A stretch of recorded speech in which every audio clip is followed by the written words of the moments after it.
Olá, eu sou o Caio e nessa apresentação eu vou falar sobre cadeias de Markov. Esse é um trabalho da disciplina de Linguagens Formais e Autômatos. Ela é dada pela Universidade Federal de Juiz de Fora pelo professor Ciro de Barros Barbosa. E nós podemos começar fazendo essa pergunta: do que são as cadeias de Markov? Essa classe é uma classe geral de processos estocásticos, ou seja, processos aleatórios, que tem muitas aplicações que lidam com a evolução de sistemas dinâmicos. Esses sistemas eles foram criados pelo Andrei Markov, que foi um matemático famoso russo do final do século XIX e início do século XX. Ele publicou alguns trabalhos iniciais sobre limite de integrais e teoria de aproximação, e seu trabalho mais conhecido é o das cadeias de Markov, que levam seu nome. Sobre o funcionamento da cadeia de Markov, nós podemos dizer que a ideia dela é construir um sistema matemático que visa calcular probabilidades de transição de um estado para outro, de acordo com um conjunto de regras probabilísticas. Então, nós temos aqui nessa figura dois estados, o estado E e o estado A.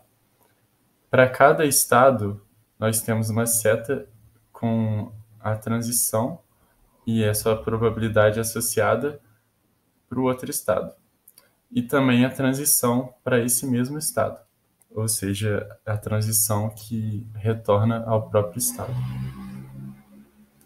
As diferenças que temos das cadeias de Markov para outros processos estocásticos, como o de Bernoulli e de Poisson, é que nesses outros processos os estados futuros não dependem do estado atual.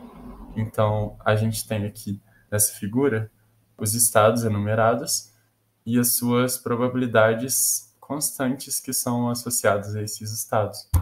Então a gente percebe que a mudança de um estado para o outro não depende em qual estado a gente está. Mas, por outro lado, na cadeia de Markov, ela permite fazer previsões dos estados futuros com base somente no estado atual, independentemente do que aconteceu nos estados passados. Mas nós dependemos do estado atual para fazer essa transição. Então, observando aqui de novo os estados ordenados, nós temos que do estado 1 para o estado 0, a gente tem uma probabilidade de lambda 0, e do estado 1 para o estado 2, nós já aplicamos essa probabilidade de lambda 0. Então, ela não importa mais. O que importa é que nós temos uma probabilidade de lambda 1 que sai do estado 1 e vai para o estado 2. Então, é a independência das transições. A vantagem disso é que nós podemos dizer que a cadeia Markov ela é condicionalmente independente. Isso significa que, dado um evento atual z, um anterior y e o mais antigo x, a probabilidade de z depende somente de y. Então, nós temos a notação que a probabilidade de z dado y dado x, nessa ordem, é igual à probabilidade de z dado y. Ou seja, nós passamos de uma probabilidade condicional composta para uma probabilidade condicional simples. E isso é justamente a propriedade de Markov, que, dado o estado atual, os estados passados não têm influência sobre o futuro. Isso é indicado pela equação abaixo, que a probabilidade do estado xn mais 1, dado todos os estados anteriores, é somente igual à probabilidade do estado xn mais 1, dado o estado xn, que foi o seu antecessor. Nós podemos falar também sobre o processo de Markov, que é um processo estocástico em que a probabilidade do sistema estar no estado I no período n mais 1 depende somente do estado em que o sistema está no período n. E nós temos duas características principais de um processo de Markov, que são a probabilidade x i de n de ocorrer o estado I no enésimo período de tempo, além da probabilidade de transição MIJ entre o estado J e o estado I. Então, nós vamos aplicar uma transição de J para I. Olá, eu sou o Alexandre e eu vou continuar de onde o Caio parou, e finalizando a definição de cadeias de Markov e em seguida dando alguns exemplos de aplicação. Então, como ele mencionou anteriormente, os principais elementos de um processo são a probabilidade da transição entre dois estados e a probabilidade de algum estado ocorrer no enésimo período de tempo. Para isso, uma boa representação seria a matriz de transições, uma matriz quadrada com entradas não negativas e que todas as colunas tenham a soma das entradas igual a 1. Ela é utilizada para descrever essas transições. E ela tem algumas propriedades. Como a soma das colunas tem que ser igual a 1, ela é garantida e representa probabilidades. Além disso, a probabilidade de você mudar de um estado I para um estado J em um certo número de etapas pode ser dado pelo ijésimo elemento da matriz P elevado a esse número de etapas. E agora alguns exemplos de aplicação. O primeiro, o mais básico, seriam sistemas estocásticos, né? Os processos estocásticos, em contrapartida com um processo determinístico, eles são probabilísticos, ou seja, tem uma probabilidade da evolução do sistema de valores acontecer com o tempo. Por exemplo, a previsão do tempo é um sistema estocástico. Um estado é qualquer situação particular possível nesse sistema. Como é ilustrado aqui, para a previsão do tempo, podemos considerar dois estados: está chovendo ou não está chovendo, está ensolarado. Modelando isso como uma cadeia de Markov, podemos ver, por exemplo, se chover hoje, há 40% de chance de chover amanhã e 60% de chance de não chover. Representamos isso como transições. Então, choveu hoje, há 40% de chance de chover novamente e 60% de não chover. Se não chover, há 20% de chance de chover e 80% de não chover de novo. Montando a matriz de transição, como mencionado anteriormente, faríamos a transição de R para R, de R para N, de N para R e de N para N. E ela ficaria dessa forma. Agora, outro exemplo interessante que encontramos foi para problemas de filtragem não linear. A filtragem estocástica não linear é um método matemático para estimar o estado de um sistema dinâmico estocástico não linear em um tempo discreto. Nesse caso, eles são utilizados para problemas em que o modelo do sistema é não linear e os ruídos do processo de medição são aditivos. Então, sendo um problema de filtragem, em que o modelo do sistema não observa a solução de uma equação diferencial estocástica, o objetivo é determinar a expectativa condicional de um x de t dado um y de t a cada instante de tempo. Essa expectativa ela seria a melhor estimativa para o processo não observado, dado que você tem uma informação atual sobre y. Exceto em casos particulares, essa expectativa não pode ser determinada a partir de cálculos finitos. Então, o método da cadeia de Markov aproximada poderia ser empregado para aproximar essa solução. Ele é baseado na discretização da dinâmica do processo X, tirando uma cadeia de Markov em tempo discreto. O método pode ser inviável em alguns casos, por causa do tamanho da malha, porém, no artigo de referência aqui, o método de cadeia de Markov aproximado com malhas locais, ele apresenta algumas alternativas para isso. Outro exemplo interessante que encontramos foi o de previsão de palavras, né? As cadeias de Markov podem ser utilizadas para prever palavras futuras. Isso é feito analisando um grande volume de texto e calculando com que frequência cada palavra segue a outra. Com essas frequências, podemos construir uma matriz de transição, que representa a probabilidade de uma palavra seguir a outra. Então, a seguir a gente fez um exemplo em menor escala, tendo as seguintes frases como corpo. I like photography, I like science, I love mathematics. Podemos ver que tem 67% de chance de que like suceda I, no caso dois textos, e um terço de que love suceda I também. E da mesma forma, 50% de chance que science e fruits sucederem like. E por fim, o love vai estar sempre seguido de mathematics.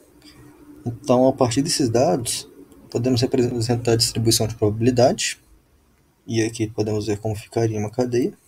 E a mesma lógica poderia ser aplicada num corpo linguístico maior. Poderia até fazer modelos de processamento de linguagem. Por fim, um último exemplo que encontramos foi o do Google PageRank, que é o algoritmo utilizado pela Google para classificar páginas da web no resultado de suas buscas.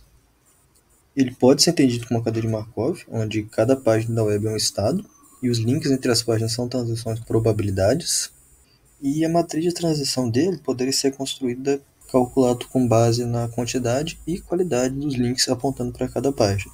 Então, como a gente pode ver que vários links apontam para essa página, ela teria uma relevância maior. Olá, eu me chamo Gabriel Maciel Furlong e eu vou fazer a demonstração do exemplo prático das cadeias de Markov. Para a realização da aplicação prática, utilizamos um exercício do livro A First Course in Mathematical Modeling. Esse exercício se chama Car Rental Company e está localizado na página 37 do livro, como pode ser visto nas referências dos slides. O exercício consiste no desenvolvimento de um modelo para auxiliar uma empresa de locação de veículos com sede em duas cidades, sendo possível o cliente alugar o carro em qualquer uma das duas cidades e devolver ele em qualquer uma das duas também. Para a realização desse exercício, ele tem como objetivo responder duas perguntas: se cada cidade terá um número suficiente de carros para satisfazer a demanda de locação da mesma, e se não, quantos carros a empresa deve transportar entre essas duas cidades para manter essa primeira condição. Para a realização do exercício, foram fornecidos alguns dados a respeito de registros históricos dessa companhia. Nesse registro, é possível perceber que 60% dos carros alugados em Juiz de Fora são devolvidos em Belo Horizonte, enquanto 40% acabam em Belo Horizonte mesmo. Dos carros alugados em Belo Horizonte, 70% são devolvidos em Belo Horizonte, enquanto 30% acabam em Juiz de Fora, como pode ser visto na imagem a seguir. Dessa forma, para o desenvolvimento, foram feitos a seguinte condição de equilíbrio, que é a seguinte equação, sendo J o número de carros em Juiz de Fora no início do dia N, e B o número de carros em Belo Horizonte no final do dia N. Logo, é possível saber que, resolvendo essa equação, o sistema é satisfeito quando os carros em Juiz de Fora forem iguais a 3/4 dos carros em Belo Horizonte. Com isso, para podermos iniciar o desenvolvimento, foram considerados um tempo de 14 dias, com as seguintes condições iniciais. A primeira condição, 7.000 carros em Juiz de Fora e 0 em Belo Horizonte. A segunda, 5.000 carros em Juiz de Fora e 2.000 em Belo Horizonte. A terceira, 2.000 carros em Juiz de Fora, 5.000 em Belo Horizonte. E a quarta, 0 carros em Juiz de Fora e 7.000 carros em Belo Horizonte. Para resolver esse exercício, foi realizado o seguinte código. Aqui no código podemos definir as condições iniciais, que são YA1, YA2, YB1, YB2, YC1, YC2, YD1 e por aí vai. Também foi criada uma matriz 2x2 para representar a equação de equilíbrio, assim como as condições iniciais do console. Dessa forma, também foi declarado o número de dias igual a 14 e criada uma matriz auxiliar para realizar as contas. Dessa forma, também calculamos a probabilidade em cada dia e a quantidade de carros em cada dia em cada uma das cidades. Aqui podemos ver cada uma das situações declaradas, situação 1, situação 2, situação 3, situação 4, e aqui nós exibimos a quantidade de carros em cada uma dessas situações em cada um dos dias. Depois disso tudo, a gente soma as probabilidades para cada caso e exibimos um gráfico. Certo? Aqui eu vou rodar o código para mostrar ele funcionando.